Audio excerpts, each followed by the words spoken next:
So today we're going to be covering the basics in this, and the next lesson tomorrow we'll be covering more advanced topics. This course is for educational purposes only.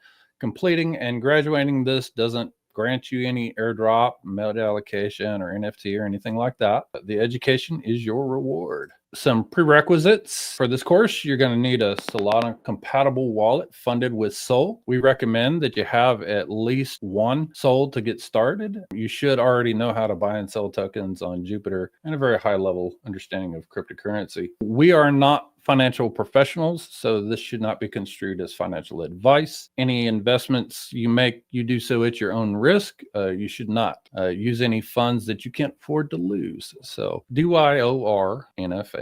I'm your instructor. I am Heavy Metal Cook. I'm one of the 3 LP Army leads, bootcamp lead, moderator. Been with Meteora since January 2023. Done a few things. I love weightlifting and heavy metal, of course, and of course cooking. But that's enough about me. So this right here is some bootcamp resources. We've got some definitions and additional reading, some documentation, and great X accounts that you can follow. We will show this again later. If you're on a PC, you can use Google Lens to scan that QR code there.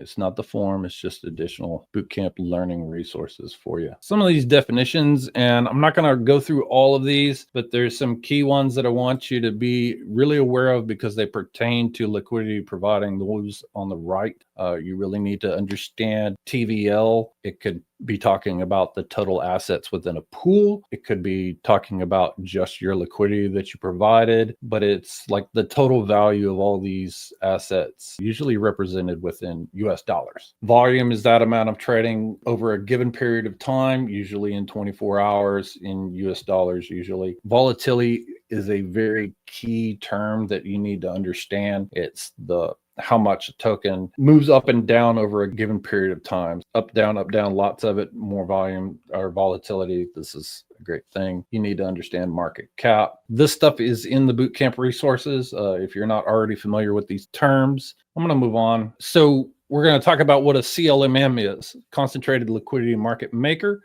A traditional automated market maker is not very capital efficient because it spreads out your liquidity across an entire range, like 0 to infinity. And the CLMM helps to fix that. And here's a visual representation of that, a little bit easier to see. In your standard AMM like this here, we can see, here's all your liquidity. Say the price trading is all happening between $30 and $35. Well, your liquidity is sitting out here outside of that range. It's doing nothing. It's not earning you any fees. So in a CLMM, we can see here that you can focus your liquidity just right where the price action is happening, allows you to generate more fees off your liquidity. Now, of course, you can put a little bit on the outsides to in case price swings. So that is the disadvantage, because if the price moves beyond where you've defined your liquidity, you stop earning fees.